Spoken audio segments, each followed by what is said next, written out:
গভীর রাত, কনকনে শীত, সারা মদিনার মানুষ ঘুমায় আছে।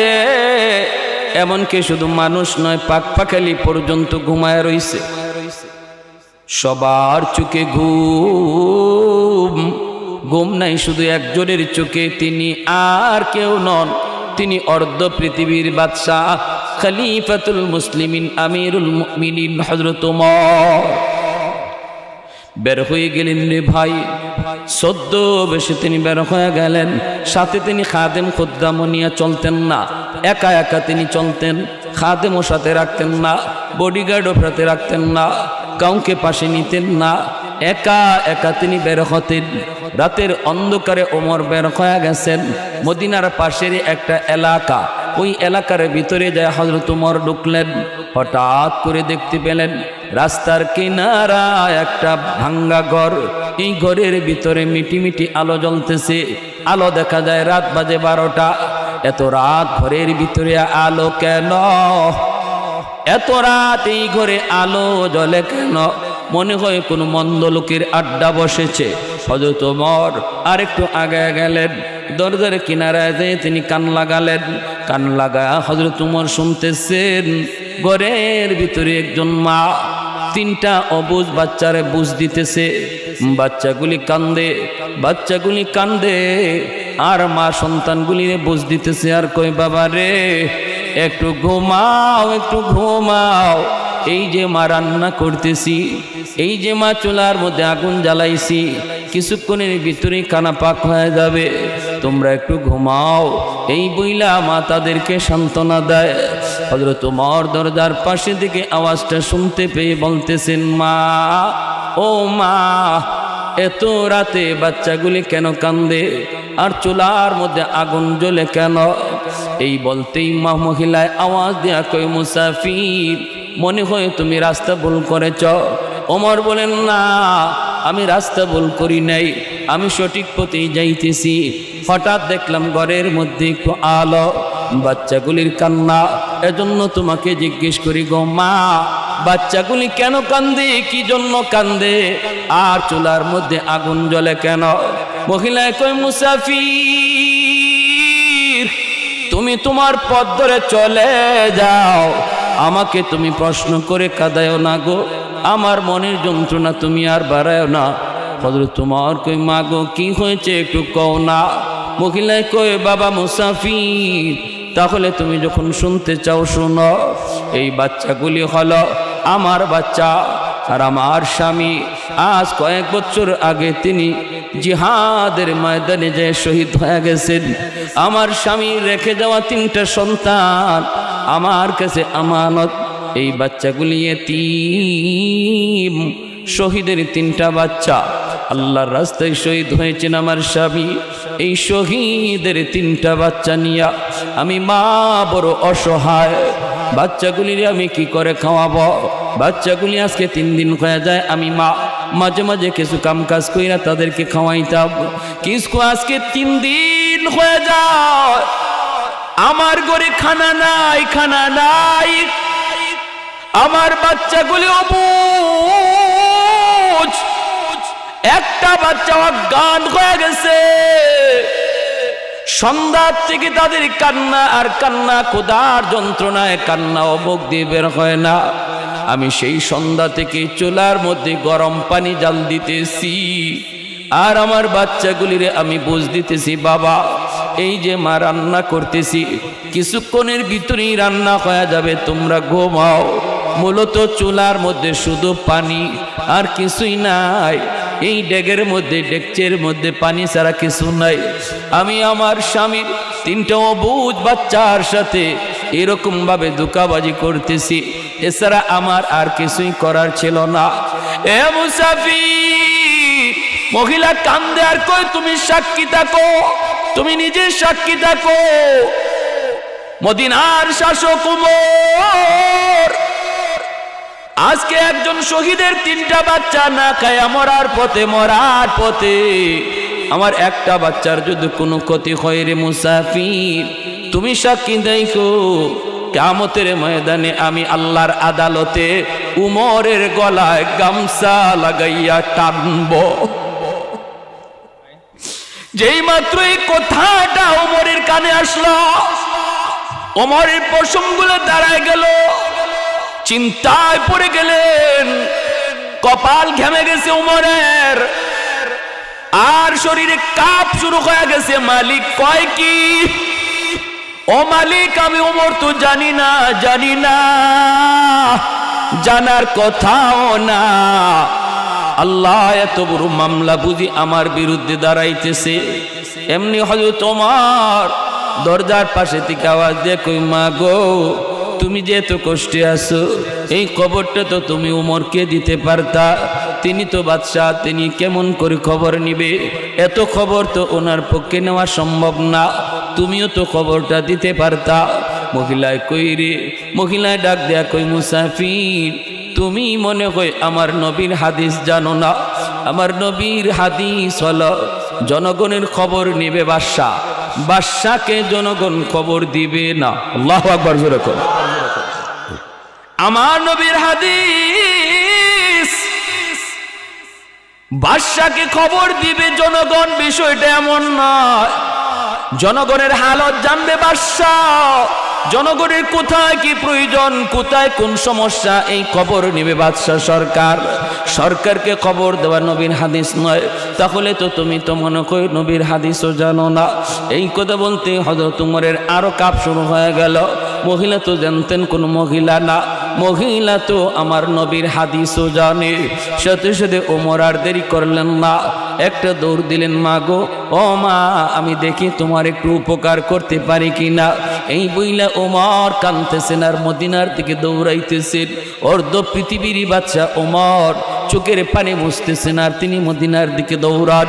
মদিনার বাইতুল মালের সামনে আইসা তিনি ডাক দিলেন, কোথায় আমার ম্যানেজার, কোথায় আমার খাদেম খুদ্দাম, তোরা কই রে? তাড়াতাড়ি করে তোরা ঘুম থেকে উঠ, বাইতুল মালের চাবি দিয়া তোরা তালাটা খুইলা দে, তাড়াতাড়ি করে তোরা বাইতুল মালের তালা খুল। আমি ওমরকে আল্লাহর আদালত থেকে বাঁচা, আমি ওমরকে আল্লাহর আদালত থেকে বাঁচা। এই বলতেই ম্যানেজার লাভ দিয়া ঘুম থেকে উঠল, খাদেম খুদ্দাম লাভ দিয়ে ঘুম থেকে উঠল। ম্যানেজার যাইয়ে এসে এরকম চাবি দিয়া তালাটা করল। হযরত ওমরের একজন খাস খাদেম ছিল আসলাম। আসলাম দৌড় দিয়া আইসা কয়, আমিরুল মুমিনিন, ঘটনা কি হয়েছে একটু কর।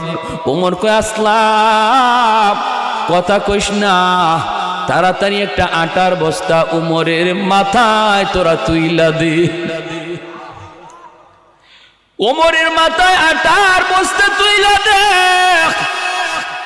আসলাম কয়, আমিরুল মুমিনিন, আমার মাথায় আপনি বস্তাটা তুইলা দেন, আমি বস্তা নিয়ে যাই। হযরত ওমর কয়, সর, তোর মাথায় বস্তা দিলে ওমর আল্লাহর আদালত থেকে বাঁচতে পারবে না। তোর মাথায় বস্তা তুলে দিলে ওমর বাঁচবে না। আমার মাথায় বস্তা উঠায় দিরে আসলাম, আর দ্রুত করে তুই আমার ঘরে যা, যা দেখ নগদ কিছু রুটি আর গোশত আছে কিনা। যদি পাস দ্রুত আমার পেছনে পেছনে দৌড়া। অর্ধ পৃথিবীর বাদশাহ খলিফাতুল মুসলিমিন আমিরুল মুমিনিন হযরত ওমর মাথার মধ্যে তিনি আটার বস্তা নিয়া ওই মদিনার বস্তির দিকে দৌড় শুরু করলেন। আর একটু জোরে কোন সুবহানাল্লাহ। फारूक तेरा नाम से इस्लाम रहेगा, फारूक तेरा नाम से इस्लाम रहेगा, दुनिया की अदालत में तेरा नाम रहेगा, दुनिया की अदालत में तेरा नाम रहेगा, उस्मान तेरा नाम से इस्लाम रहेगा, दुनिया की सखावत में तेरा नाम रहेगा, हैदर तेरा नाम से इस्लाम रहेगा, दुनिया की शजाअत में तेरा नाम रहेगा, मुआविया तेरा नाम से इस्लाम रहेगा दुनिया की सियासत में तेरा नाम रहेगा दुनिया की सियासत में तेरा नाम रहेगा একটু জোরে সুরে কোন আল্লাহু আকবার মুসলমানের আওয়াজে বলি আল্লাহু আকবার ভাইরা বন্ধুরা অসুবিধা হইতেছে আপনাদের একটু জিকির করি লা ইলাহা ইল্লাল্লাহ জোরে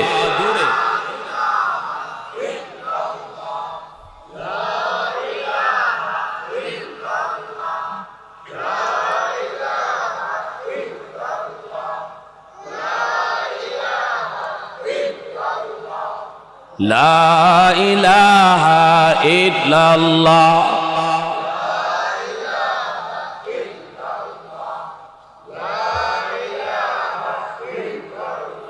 লা ইলাহা ইল্লাল্লাহু মুহাম্মাদুর রাসূলুল্লাহ জোরে সুরে বলি সাল্লাল্লাহু আলাইহি ওয়াসাল্লাম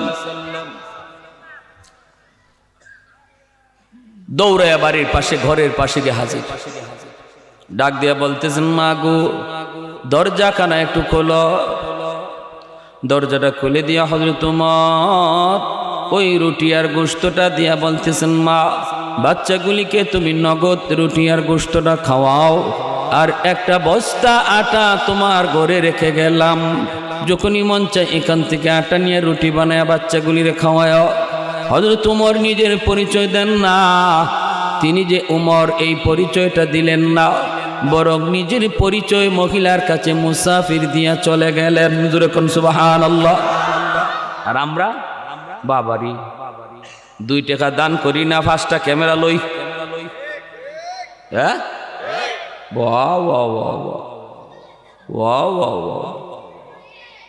2 টাকা দান করি না 5টা ক্যামেরা আর খালি অ্যাডভার্টাইজ খালি প্রচার আর প্রচার অমুকে এত টাকা দিয়ে দিছে অমুকে এত ত্রাণ দিয়ে দিছে এই করছে সেই করছে আর হযরত উমর এক বস্তা আটা মাথার মধ্যে লইয়া মহিলার ঘরে পৌঁছাইলেন নগদ রুটি আর গোশত পৌঁছাইলেন তবুও তিনি যে উমর এই পরিচয়টা দিলেন না মুসাফির কইয়া চলে গেলেন জোরে কোন না সুবহানাল্লাহ আদর্শ শিখে যাও নেতৃত্ব শিখে যাও নেতা হওয়া সহজ আদর্শ নেতা হওয়া কঠিন আওয়াজ দিয়ে বলেন ঠিক কি না শিখে যাও একটা দৃষ্টান্ত দেখাও একটা আমার নবীর দৃষ্টান্ত তো অনেক উপরে নবীর সাহাবীরা যা কইরা গেছেন একটা দৃষ্টান্ত বেঈমানরা দেখাও তাম পৃথিবীর সমস্ত মুসলিমকে চ্যালেঞ্জ করা হলো এমন একজন উমর তোমরা বের করো পারবে না ইনশাআল্লাহ ঠিক কি না জোরে কোন পারবে না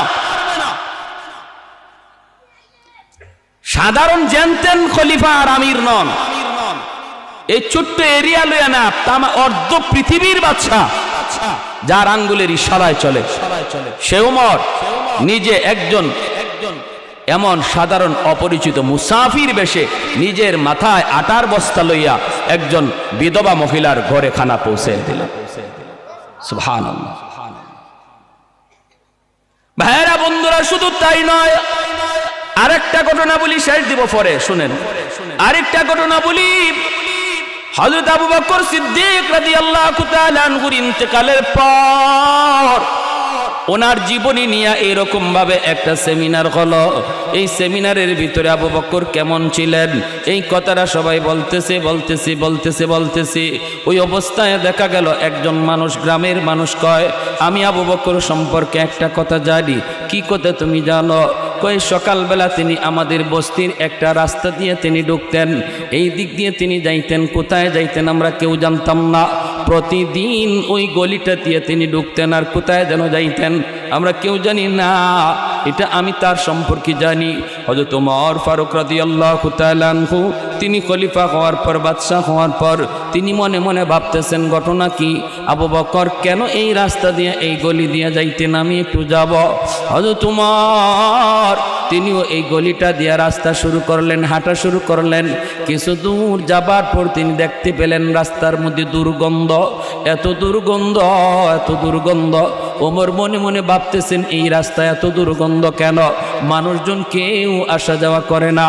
ওমর তবু সামনের দিকে আগাইতেছেন। আবু বকর কেন এই রাস্তা দিয়ে তিনি যাইতেন, আমার একটু দেখতে হবে, দেখতে হবে। ওই অবস্থায় ওমর সামনের দিকে যখন আগায় দেখেন রাস্তার ড্রেনের পাশে একটা লোক পইরা আছে, একটা বুড়া মানুষ, চোখে দেখে না, সারা শরীরটা তার পচে গেছে, দুর্গন্ধ বের হয়, কুষ্ঠরোগী। তার শরীরের পচা গন্ধের কারণে কেউ এই রাস্তা দিয়ে আয় না, যায় না। এই লোকটা এই রাস্তায় আসে বিদায় কেউ এই রাস্তা ব্যবহার করে না। হযরত আবু বকর তিনি যখন খলিফাতুল মুসলিমিন, তিনি এই রাস্তা দিয়ে তিনি যাইতেন। হযরত ওমর তিনি জানতে পারছেন আবু বকর হালুয়া নিয়ে যাইতেন। ওমর তিনি হালুয়া নিয়েই রওনা দিছেন। যাইতে যাইতে তিনি বুঝে গেলেন আবু বকর তো এই মানুষটার কাছেই তিনি আসতেন, যেই মানুষটা চোখে দেখে না, রাস্তার মধ্যে পইরা রইছে, রিজিকের কোনো ব্যবস্থা তার কেমনে হবে কেউ জানে না। আবু বকর খলিফাতুল মুসলিমিন হইয়া তিনি হালুয়া পাকাইয়া ওই কুষ্ঠ রোগীটারে নিজের হাতে হালুয়া খাওয়াইতেন। অর্ধ পৃথিবীর বাদশা ওমর তিনিও হালুয়া নিয়ে ওই মানুষটার কাছে যাইয়েই যেই মাত্র তারে হালুয়া দিতে চাইলেন, এমনি ওই অন্ধ লোকটা কুষ্ঠরোগী মানুষটাই কয়, বাবা রে, আজকে একদিন 2 দিন পার হয়ে গেল, তুমি আসতেছো না, ঘটনা কি? ও বাবা, আমি তো পেটের ক্ষুধায় অস্থির হয়ে গেছি, আমি তো পেটের ক্ষুধায় অস্থির। হযরত আবু বকর তিনি তো ইন্তেকাল করেছেন, 2 দিন হয়ে গেছে। এই কুষ্ঠ রোগী জানে না, কেউ তারে খবরও দেয় না। সে মনে করছে আবু বকর তিনি আসছেন খানা নিয়া। হযরত ওমর নিজের পরিচয় দেন না। ওমরও বলতেছেন, বাবা উনি কয়েকদিন ব্যস্ত আছিলাম, ঝামেলা ছিল, এই জন্য আসতে পারি নাই, ঝামেলার কারণে আসতে পারি নাই। ঠিক আছে, আমি তোমার খানা খাওয়াইতেছি। এই বইলা যেই মাত্র তিনি হাতের মধ্যে হালুয়াটা নিয়ে তারে খাওয়াইবেন, যেই মাত্র হাতটা মাত্র মুখে দিছেন, এমনি লোকটা কয়, মিয়া তুমি আমার ওই প্রথম লোকটা না, তুমি আমার ওই লোক না, তুমি অন্য কেউ, তোমার পরিচয় দেও। কোথায় আমার সেই লোক, কোথায় আমার সেই বাবাজান, কোথায় আমার সেই বাবাজান, যেই বাবাজান আমারে খাওয়াইতো, তুমি সেই লোক না। হযরত ওমর কয়, কেমনে তুমি বুঝলা আমি সেই লোক না? কয়, কারণ হলো আমার বাবা প্রতিদিন আমারে খাওয়াইতো, হাত দিয়া না, হাত লাগাইলে পরে হাতটা আমার টুটে যখন লাগে, নখের কারণে আমার এই আক্রান্ত জায়গায় আমি ব্যথা পাইতাম। যেদিন আমি ব্যথা পাইছিলাম, এরপর থেকে সে আর হাত দিয়া খাওয়াইতো না, বরং সে মুখের মধ্যে হালুয়া লইয়া এই মুখ দিয়ে আমাকে আমার মুখে তুলায়া তুলায়া দিত। তুমি আমার সেই লোক না। ওমর সাথে সাথে চোখের পানি জড়াই আল্লাহর কদমে সেজদায় পড়ে গেলেন। ওমর কান্দের কয়, মালিক, আমি তোমার আবু বকরের মতো হতে পারবো না, জিন্দেগি দিয়া দিল আমি আবু বকরের দ্বারে কাছে যাইতে পারবো না। হযরত ওমর কান্দের কয়, মালিক, তুমি আমার নবীর সাহাবী আবু বকর রে কোন মাটি দিয়া বানাইছো গো? খলিফাতুল মুসলিমিন কইয়া নিজের মুখে হালুয়া লইয়া কুষ্ঠ রোগীরে খাওয়ায়া যায়। হযরত ওমর নিজের পরিচয় দিয়া কয়, বাবা, তোমার সন্তান যে তোমার এতদিন খাওয়াইছে জানোনি সে কে? কয়, বাবা আমারে কোনোদিন পরিচয় দেয় নাই। আমি প্রতিদিন বলছি, বাবা তুমি কেডা আমারে একটু কও, একদিনও নিজের পরিচয় দেয় না। হযরত ওমর কই, তিনি আর কেউ নন, তিনি ছিলেন মদিনার বাদশা, যার নাম আবু বকর। আজ 2 দিন হয় তিনি দুনিয়ার জগৎ ছেড়ে চলে গেছে। কয়, তুমি কেডা? কয়, আমি ওমর। ভাইরা বন্ধুরা, এমনি লোকটা কয়, বাবা ওমর। আবু বকর আমারে কোনোদিন নিজের পরিচয় দিল না। আমি কিন্তু মুসলমান না, আমি একজন ইহুদি, কিন্তু আমার মনে মনে তামান্না ছিল আমি আবু বকরের হাত ধরে কালেমা পড়ে মুসলমান হব। আজকে সেই সুযোগটা তো পাইলাম না। তুমি উমর হাতটা বাড়ায় দাও।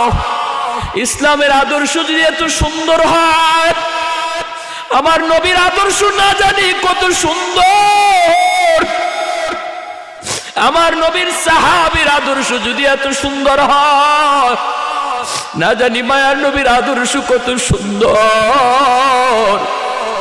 আমাকে তাড়াতাড়ি হাতটা বাড়ায় কালেমা পড়ায় মুসলমান বানায় দাও। ভাইয়ের আমার জন্য বলতেছিলাম, আদর্শ শিখায় গেছেন আমার নবী, নবীর সাহাবীরা। আজকে সেই নবীর আদর্শ তুমি গ্রহণ করো না। ডারউইনের মতবাদ তোমার বাচ্চারে পড়ায়, অথচ তোমার গায়ে লাগে না। আমার নবীর আদর্শ বাদ দিয়া ডারউইনের মতবাদ তোমার বাচ্চারে পড়ায়। মানুষ বানর দিকে হয়েছে, এই শিক্ষা আজকে তোমার সন্তানরা দেয়, অথচ তুমি বাবা হয়ে প্রতিবাদ করলা না। প্রতিবাদ সব আলেম ওলামারে দিয়া দিলা। জবাব দিবা কি কাল কিয়ামতের ময়দানে আমার নবীর সামনে? পরিচয় দিবা কেমন করে আমি আজ মুসলিম? কি করে পরিচয় দিবা? কি করে পরিচয় দিবা? এই বাপ মার এই সন্তান আল্লাহর আদালতে দাঁড় করাবে। এই বাপ মার এই সন্তান আল্লাহর আদালতে দাঁড় করায় কইব, আল্লাহ আমার বাপরে ডাকো, মারে ডাকো। কি পড়াইছে আমারে, কি শিখাইছে? যা শিক্ষার কারণে আজ আমি ইসলাম থেকে দূরে সরে গেলাম। হযরত আবু ফারুক, ওমর ফারুক রাদিয়াল্লাহু তাআলা আনহু, তিনি ওই বাচ্চাগুলির খাওন দিয়া মহিলাকে তিনি আটার বস্তা বুঝায়া দিয়া হযরত ওমর তিনি দরজার বাহিরে চলে আসলেন। বাচ্চাগুলি মনের আনন্দে হাসতেছে, আনন্দ করতেছে। আর বাচ্চাগুলি কইতেছে, আম্মা মনে হয় মুসাফির, মুসাফির না, মনে হয় মুসাফিরে বেশি আল্লাহ ফেরেশতা পাঠাইছে। আল্লাহু আকবার। মুসাফিরে বেটে আল্লাহ মনে হয় ফেরেশতা পাঠাইছে। মাও খুশি, বাচ্চাগুলাও খুশি। ওই অবস্থায় সবাই আনন্দে বাচ্চাগুলি খানা খায়। হযরত ওমর দরজার পাশে দাঁড়াইয়া কান লাগায় লাগায় তিনি শুনতেছেন। আসলাম ওনার খাদেম কয়, হযরত ওগো আমিরুল মুমিনিন, ওই যে দেখা যায় কিছুক্ষণ পরই ফজরের আজান হয়ে যাবে, আজানের টাইম হয়ে গেছে। ফজরের আজান হলে পরে মসজিদে নববীর ইমামতি আপনাকে করতে হবে। আপনি যেমন অর্ধ পৃথিবীর বাদশা, তেমন আপনি মদিনার মসজিদের ইমাম। মদিনার মসজিদে ফজরের নামাজ আপনাকে পড়াইতে হবে। অতএব চলেন, দেরি হয়ে যাইতেছে। আমিরুল মুমিনিন খলিফাতুল মুসলিমিন ওমর ডাক দিয়া বলতেছে, আসলাম একটু পরে যা, পরে যা। আমার চোখের পানি এখনো বন্ধ হয় নাই রে। এই বাচ্চাগুলির একটু হাসি আনন্দ শুনলে আমার চোখের পানিটা বন্ধ হবে। বাচ্চাগুলি খানা খায়া যখন একটু আনন্দ করে হাসি ঠাট্টা করে, হযরত ওমর মাটিতে সেজদা দিয়ে আল্লাহর শুকরিয়া আদায় করে। এরপরে তিনি বলতেছে, আসলাম চল, এইবার চল চাই মদিনার দিকে। মদিনার দিকে তিনি চলে আসলেন। মসজিদে নববীতে আজান হলো। আমিরুল মুমিনিন খলিফাতুল মুসলিমিন হযরত ওমর তিনি হলেন মদিনার মসজিদের ইমাম। ইমামতির মুসল্লায় তিনি দাঁড়ায় গেলেন। বাইরা বন্ধুরা নামাজ শেষ করলেন। মিম্বরে বসে ওমর ডাক দিয়া কয়, ও মদিনার মুসল্লিরা রে, যে যেখানে আসো বসা থাকো, কেউ তোমরা উঠবা না। আজকে তোমাদের সামনে একটা বিচার হবে, বিচার। জঘন্যতম একজন অপরাধীর বিচার হবে, তোমাদের সামনে হবে, কেউ তোমরা যাইবা না। সাহাবায়ে কেরাম মনে মনে ভাবতেছেন, আজ রাত উমর কোথায় জানি কোন অপরাধ দেখে আসছে। জঘন্যতম অপরাধীর বিচার আজকে উমরের আদালতে হবে। না জানি কোথায় সে রাতের বেলা কি দেখছে। হযরত ওমর মিম্বরে বসে তিনি বলতেছেন, কোতোয়ালি থানার ওসি ডাক দিলেন। ডাক দেয়া বলতেছেন, দ্রুত যাও, মদিনার পাশে একটা বস্তি, এই বস্তিতে ঢুইকা দেখবা রাস্তার কিনারা একটা ভাঙ্গা ঘর। ওই ঘরের মধ্যে যায় দেখবা তিনটা বাচ্চা, একজন মহিলা। ওই মহিলাকে যায় বলবা, উমরের আদালতে তোমার বিরুদ্ধে মামলা, তোমাকে উমরের আদালতে যাইতে হবে। যদি সে আসতে না চায়, বলবা জোর করে আনার নির্দেশ আমি উমরের। ভাইয়েরা বন্ধুরা, মদিনার মানুষ সাহাবায়ে কেরাম সবাই অবাক হয়ে গেলেন, পশমগুলি সবার দাঁড়ায় গেল। না জানি কেমন বড় অপরাধ ওই মহিলায় করছি, উমরের আদালতে জানি কি বিচার হয়। সবাই যার যার জায়গায় বসা আছে। পুলিশ দ্রুত গেল এই জায়গায়, যে মহিলাকে খবর দেয় উমরের আদালতে তোমার বিরুদ্ধে বিচার, যেতে হবে, তোমাকে না গেলে জোর করে নেওয়া হবে। মহিলার আত্মা কেঁপে উঠল। ওমর নাম শোনা মাত্র বাচ্চাগুলি পর্যন্ত কেঁপে উঠল, কারণ ওমর ফারুক রাদিয়াল্লাহু তাআলা আনহুর নাম শুনলে ভয় পায় না এমন কোন মানুষ ছিল না। বাচ্চাগুলি পর্যন্ত ওমর নাম শুনলে ঘুমায় যাইত, আর দুষ্টামি করতো না। ওই বাচ্চাগুলি মাকে জড়ায় ধরে কান্দে আর কই, মা গো, উমরের আদালতে তোমার বিরুদ্ধে কি বিচার? মায়ও কয়, বাবারে কিছুই তো বুঝি না, কিছুই তো জানলাম না। মহিলায় কয়, আমি তো জানি না কোনো অন্যায় করছি কোনো কারণে, কোন কারণে আমার বিরুদ্ধে মামলা। পুলিশেরা কয়, আমরা এত কিছু বুঝি না, এত কিছু জানিও না, বরং খলিফার নিজের অর্ডার তোমাকে নিয়ে যাওয়ার জন্য। মহিলা ভয়ে কাঁপে। যেই বাচ্চা দুইটা হাঁটতে পারে এই বাচ্চাগুলিও মাকে জড়ায় কয়, মা গো, ও মা, তুমি যে রাতের অন্ধকারে মুসাফিরের সামনে বলছিলা উমরের গলায় গামছা লাগাইবা, আল্লাহর আদালতে মনে হয় ওই মুসাফির যায়া উমরকে সব বইলা দিছে গো মা, মনে হয় মুসাফির গিয়া উমরকে বইলা দিছে। মুসাফির আমাদেরকে খানা খাওয়াইছে ভালো কথা, কিন্তু এই কথা শুনাইয়া কত বড় বিপদে ফালাইছে। মহিলায় কয়, ঠিক আছে, আমাকে টানাটানি করা লাগবে না, জোর জবরদস্তি করতে হবে না, আমি নিজের ইচ্ছায় যাব। এই বইলা মহিলা রওনা দিয়া দিল। দুইটা বাচ্চা মার দুই দিকে ধরা, দুধের বাচ্চাটা মায়ের কুলে। এই অবস্থায় মহিলা মদিনার দিকে রওনা দেয়। কলিজাটা কাঁপতেছে। মহিলা আল্লাহর কাছে কান্দে আর কয়, মালিক, জীবনে কোনোদিন অপরাধ করি নাই, কোনো অন্যায় করি নাই, আজকে ওমরের আদালতে আমার বিরুদ্ধে মামলা। ও মালিক, আমার স্বামীর শাহাদত যদি তোমার দরবারে কবুল হয়ে থাকে, আমার স্বামীর খাতিরে আমার ইজ্জত তুমি রক্ষা কইরো।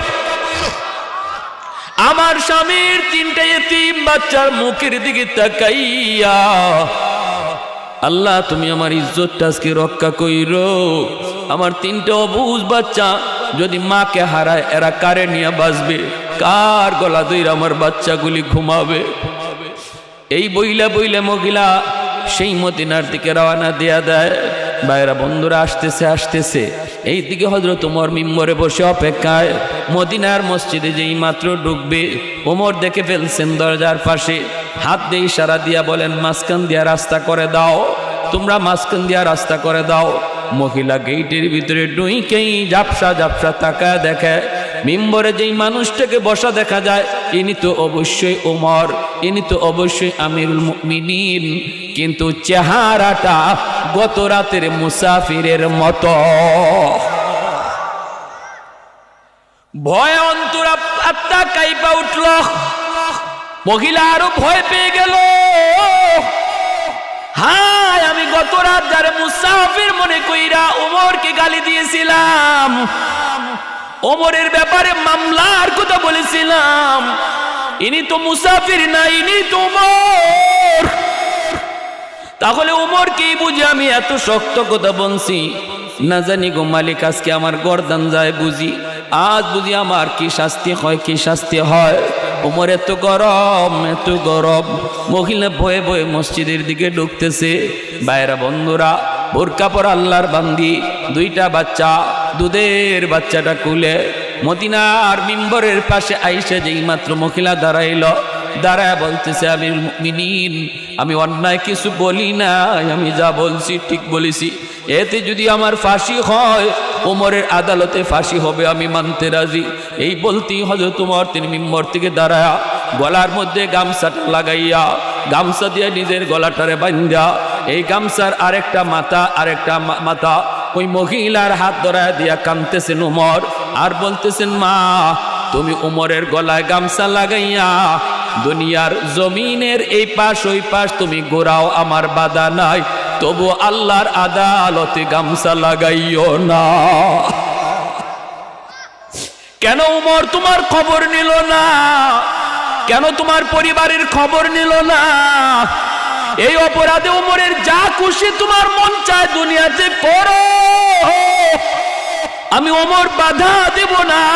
আমি নিজেই গলায় গামছা লাগায় দিলাম, তবু আমার মালিকের আদালতে আমারে তুমি ধরা খাও, কারণ আমি ওমর এমনি আমার মালিকরে বুঝ দিতে পারবো না কেন আমার কাঁধে এত বড় দায়িত্ব আল্লাহ আমারে দিল। আমি এই দায়িত্বের উপযুক্ত না, আমি এই দায়িত্বের উপযুক্ত না। মদিনার মানুষ, আমার দায়িত্ব তোমরা বুঝো, আমাকে মুক্ত করো, আমাকে মুক্ত করো। দুনিয়ার মাত্র 60-70 বছরের হায়াতের জীবনের এই দায়িত্ব, এই বুঝা মাথায় লইয়া আমি এত বড় আল্লাহর আদালতে হাজিরা দিতে চাই না। আমারে বাঁচাও, আমারে বাঁচাও। আর আমার ইন্তেকালের পর আমার পরিবারের কাউরে তোমরা এই দায়িত্ব দিও না, এই দায়িত্ব দিও না। ভাইরা বন্ধুরা, মহিলা সাথে সাথে মাটিতে পইরা আল্লাহর কদমে সেজদা দেয়া কয়, মালিক এইবার বুঝে আসছে কেন তোমার হাবিব বলেছিলেন আমি নবীর পরে যদি কেউ নবী হতো হতো সে উমর। আরে কুজুরে কোন সুবহানাল্লাহ। এজন্য আমার ভাইরা, দায়িত্ব এত বড় জিনিস, এই দায়িত্বের ভিতরে অবহেলা করবেন না। বাপ মার বহুত বড় দায়িত্ব সন্তানের ব্যাপারে। যে উমরের কোনো মূল্য ছিল না, উটের রাখাল ছিলেন, উটের রাখাল, উটের পিছনে দাঁড়ায় থাকতেন, উটের পিছনে দাঁড়ায় থাকতেন সূর্যের আলো থেকে বাঁচার জন্য মরুভূমিতে উটের ছায়ার মধ্যে তিনি দাঁড়ায় থাকতেন। উঠে এরকম ভাবে গোবর প্রস্রাব করলে মাথার মধ্যে পড়ত। সেই উমরের কোনো মূল্য ছিল না। উমর যখন মদিনার বাদশাহ হলেন, একদিন ওই ময়দান দিয়া তিনি যাইতেছেন সাহাবায়ে কেরাম লইয়া। ওই ময়দানের দিকে তাকায় উমর চোখের পানি ধরে কান্দে। সাহাবীরা কয়, উমর কেন কান্দ? উমর বলতেছে, আমি একদিন এই মাঠে উটের রাখাল ছিলাম, আমার নবীর সংস্পর্শে আসার দ্বারা আজ আল্লাহ আমাকে মদিনার বাদশাহ বানায় দিছে। এত দামি, এত দামি, এত দামি আল্লাহ আমাকে বানাইছে। আমার নবী রহমতের নবীর সাথে এত আত্মার সম্পর্ক তৈরি হয়ে গেছিল রে আমার ভাই। মায়ার নবী রাতের বেলা স্বপ্ন যুগে কার সাথে দেখা করেন? উমর এই খবরও রাখতেন। সুবহানাল্লাহ। আল্লাহ নবী আজ রাত কারে কারে স্বপ্নে দেখা দিছেন এই খবর উমর জানতেন। কি বুঝলেন? হযরত আলী রাদিয়াল্লাহু তাআলা আনহু তিনি একদিন মসজিদে ঘুমাইছেন, স্বপ্ন যুগে দেখতেছেন আল্লাহর নবীর পাশে বসা, নবীজিকে নিয়ে সাহাবায়ে কেরাম আরো অনেকেই বসা, হযরত আলীও বসা। হযরত আলীর সাথে নবীর সম্পর্ক কি? জামাই শ্বশুর, জানেননি এটা? তো পাশে বসা নবীজির কাছে এক মহিলা খেজুর নিয়ে আইছে, বাগানের প্রথম খেজুর। আইসা বলতেছে, নবী গো, আমার বাগানের প্রথম খেজুর, আমার মন চায় এই খেজুরগুলি আপনি আপনার সাহাবায়ে কেরামের মাঝে বন্টন করে দেন। আল্লাহর নবী সাহাবায়ে কেরাম সবাইকে দিতেছেন 4টা 5টা করে। হযরত আলীর কাছে আইসাই নবী দিয়েছেন একটা। হযরত আলী কোনো কথা বলেন নাই, মনে মনে ভাবতেছেন, আইরে নবী আমারে একটা দিলেন কেন? আমার যদি 4-5টা দিতেন তাহলে আমার হাসান হুসাইনকে দিতে পারতাম, ফাতেমারও দিতে পারতাম। নবী আমারে দিলেন একটা, হইল নি তো কিছু তো আর কওয়া যায় না, কারণ শ্বশুর আবার রহমতের নবী, কোনো কথা কইলেন না, চুপচাপ। এই খেজুরটা নিয়া তিনি মুখে দিয়ে দিয়েছেন একটাই, যখন এটা আর হাসান হুসাইনকে দিবেন কি, নিজেই খাই নিছেন, মুখে দিয়ে দিয়েছেন। ফজরে আজান হয়ে গেছে, হযরত আলীর ঘুম ভাঙছে। হযরত আলী বলেন, আজানের লগে লগে আমার যেই মাত্র ঘুম ভাঙছে তখন আমি দেখি আমার মুখে এই খেজুর এখনো আছে। স্বপ্নে খাওয়া খেজুর ঘুম থেকে জাগিয়ে দেখি আমার মুখে আছে। এই আজানের পরে আমি মসজিদে নববীতে গেলাম, ফজরের নামাজ পড়লাম। নামাজ পড়েন হযরত ওমর, তিনি খলিফাতুল মুসলিমিন, তিনি ইমাম, যিনি বাদশাহ তিনি ইমাম, যিনি বাদশাহ তিনি ইমাম। নামাজ পড়াইলেন মদিনার মসজিদে মিম্বরে, আমাদেরকে নিয়ে এইভাবে গুল হয়ে বসলেন। ফজরের পরে হঠাৎ করে দেখি ওই স্বপ্নে দেখা এক বুড়া মহিলার মতোই এক মহিলা লাঠিতে ভর দিয়া খেজুর লইয়া হযরত ওমরের সামনে আইছে। আমার স্বপ্নের কথা মনে পড়ে গেছে, আমি আজ রাত তো স্বপ্নে আমি এটাই দেখলাম। তো এই মহিলা ঘটনা কি? তো আয়েশা বলতেছে, খলিফাতুল মুসলিমিন, আমার বাগানের প্রথম ফসল, মন চায় নবীর সাহাবীদেরকে নিয়ে আপনি প্রথম ফসলটা খাবেন। তো হযরত ওমর থলিটা হাতে নিছেন, নিয়ে সবাইরে 4টা 5টা করে দিতেছেন। আমি আলীর দ্বারা আইয়েই একটা দিছেন। কথা বুঝেন না আপনারা? আমার সিলেটি মানুষ তো, সিলেটি ভাষা বুঝতে অসুবিধা হয় না তো? আমার লিটন ভাই খুব মহব্বতের মানুষ, আপনাদের কৃতি সন্তান, কয়েকবার আমার বাসায় পর্যন্ত গেছেন মাহফিলের জন্য। বলছি আমি ভাই আমি সিলটি মানুষ, অসুবিধা নাই। তো এইরকম ভাবে যখন খেজুরটা একটা খেজুর দিছেন হযরত আলী, এই একটা খেজুর লইয়া মুখে আর দিছেন না, মনে মনে ভাবতেছেন আচ্ছা রসুলরে তো জিগাই নাই ডরে, উমররে জিগাইতে তো অসুবিধা নাই। জিগাইতেছেন ভাই এটা কি কারবার, সবাইরে দিলেন 4টা 5টা করে। এই ভাই কি তুফান চলছে টের পাও না তোমরা দিয়ে আসো এখানে বইটা লিয়া। একটা খেজুর আমার দেওয়া মাত্রই হযরত আলী বলতেছেন ভাই ওমর সবাইকে দিলেন 4টা 5টা, আমারে দিলেন একটা, ঘটনা কি? হযরত ওমর মুস্কি হাসি দিয়া বলেন আলী রে, গত রাত যদি নবী তোমাকে স্বপ্নে 4টা দিতেন, আমি ওমরও 4টা দিতাম। সুবহানাল্লাহ, কি বুঝলেন? হযরত আলী চোখ দিয়ে দর দর করে পারে জন্য আর বলতেছেন ওমর আমার নবীর সাথে এত আত্মার সম্পর্ক বুঝি তোমার তৈরি হয়েছে, আজ রাতে আমার নবীর সাথে আমার খেজুর খাওয়ার সৌভাগ্য হয়েছে, এই স্বপ্নের খবরও বুঝি তুমি ওমর জানো। সুবহানাল্লাহ। ইন্নাল্লাহা ইয়া'মুরুকুম আন তুআদ্দুল আমানাতি ইলা আহলিহা। এজন্য ভাইরা মনে রাখবা যার কাছে যে দায়িত্ব ছোট হোক বড় হোক এটা বহুত বড় আমানত, দায়িত্বের ভিতরে কোনোদিন খেয়ানত করলে আল্লাহর আদালতে খেয়ানতকারীর কাঠগড়ায় দাঁড়ায় থাকতে হবে। আর নবী বলেন যে খেয়ানত করে তার ঈমান থাকে না, বেশি বেশি যে দায়িত্বে খেয়ানত করব মরণের সময় ঈমান সাথে যাবে না, বেঈমান হয়ে মরবে বেঈমান। এজন্য আমানতদারি বেশি অত্যন্ত গুরুত্বপূর্ণ, আমানতদারি রক্ষা করে চলব। বিশেষ করে সন্তানের ব্যাপারে বাপ মা কোনোদিন খেয়ানত করব না, এই সন্তানের ব্যাপারে আমরা আমানতদারি রক্ষা করে চলব। 5টা বছর সন্তানদের শিশুকালে মাদ্রাসায় পড়াইবার নিয়ত কার কার আছে একটু হাত উঠে আল্লাহকে দেখা। আল্লাহ তুমি প্রতিটা হাতকে কবুল করো, জোরে কোন আমিন, আরো জোরে বলেন আমিন। সন্তানকে মাদ্রাসায় 5 বছর পড়ান, 5টা বছর শিশুকালে ভর্তি করেন, এরপরে আপনি বানায়েন যা বানাইবার, কোনো অসুবিধা নেই। আর যদি আলেম হাফেজ বানাইবার নিয়ত করতে পারেন তাহলে তো নূরুন আলা নূর, ঠিক না ভাই? নূরুন আলা নূর। সন্তান কি সন্তানের হাতের কামাই আমার খাইতে হবে এই চিন্তাটা বাদ দিয়া দেন। মনে করেন যে এই সন্তানকে আমি একটা দুনিয়াতে আমার একটা সম্পদ রেখে গেলাম, আখেরাতের পুঁজি, ঠিক না? আখেরাতের পুঁজি বানায়া যান। যদি হাফেজে কোরআন বানান, আলেমে দ্বীন বানান, হাসরের মাঠে আল্লাহ বলবো কই আমার কোরআনের হাফেজের বাপ মা? হাসরবাসী নবীর বাবারাও পরিচয় দিবে, এরপরও আল্লাহ নিজের হাতে মুকুট পরাবে না, কিন্তু একজন হাফেজে কোরআন আলেমের বাপ মার মাথায় আল্লাহ নিজের হাতে মুকুট পরায় দেবে।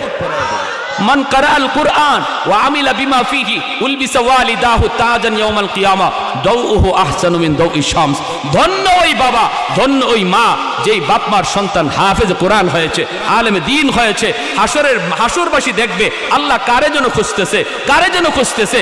যখনই আল্লাহ হাফেজ কোরআনের মা আর বাবারে পাবে তখনই আল্লাহ নিজের হাতে মুকুটটা পরাইয়া দেবে। হাসরবাসী অবাক হবে। দুনিয়াতে আপনাকে মানুষ নাম ধরে ডাক দেয় নেই, যেহেতু হাফেজ কোরআনের বাবা ডাক দিছে ও হাফেজ সাহেবের আব্বা, ও মুফতি সাহেবের মা। হাসরের মাঠে আল্লাহ হাফেজ কোরআনের আলেমে দ্বীনের বাপ মারের নাম ধরে ডাক দিবে না, ও আব্দুর রহিম আব্দুল করিমকে ডাক দিবে না। আল্লাহ বলবে দুনিয়াতে মানুষ তোমার হাফেজ সাহেবের আব্বা কইছে, আমি আল্লাহ হাসরের মাঠে তোমার হাফেজ সাহেবের আব্বা কইয়ে ডাক দেব। হাফেজ কোরআনের আব্বাকে আল্লাহ ডাক দিব, নাম ধরে আল্লাহ ডাক দিবে না। এতটা ইজ্জত, এতটা সম্মান দিবে একজন আলেমের বাপ মাকে। তাহলে নিয়ত করতে কোনো অসুবিধা আছে? অসুবিধা আছে? সন্তানকে আপনি সম্পদ দিয়া যান, বাবা তোমার টাকা কামাই করার কোনো টেনশন করা লাগবে না, আমি বাবা হালাল পথে কামাই করে দিয়া গেলাম, তুমি শুধু কোরআন পড়ো, তুমি শুধু আল্লাহকে চিনো, তুমি শুধু হাদিস পড়ো, জগতের বিখ্যাত মুহাদ্দিস হও, জগতের বিখ্যাত মুফাসসির হও, বক্তা ফুলায়া বলতে পারবো আল্লাহ আমি কোরআনের হাফেজের বাবা। পারি না এই নিয়তটা করতাম ইনশাল্লাহ? কারা কারা নিয়ত করতে পারি একটু হাত তুলে দেখান। আল্লাহ তুমি প্রতিটা হাত কবুল করো। যারা পারবো না, যারা দাদা হওয়ার সুযোগ আছে, হাফেজ সাহেবের নানা হওয়ার সুযোগ আছে, আমরা হাফেজে কোরআনের দাদা হওয়ার নিয়ত করব, হাফেজে কোরআনের নানা হওয়ার নিয়ত করব ইনশাআল্লাহ। আল্লাহ তৌফিক দান করুন।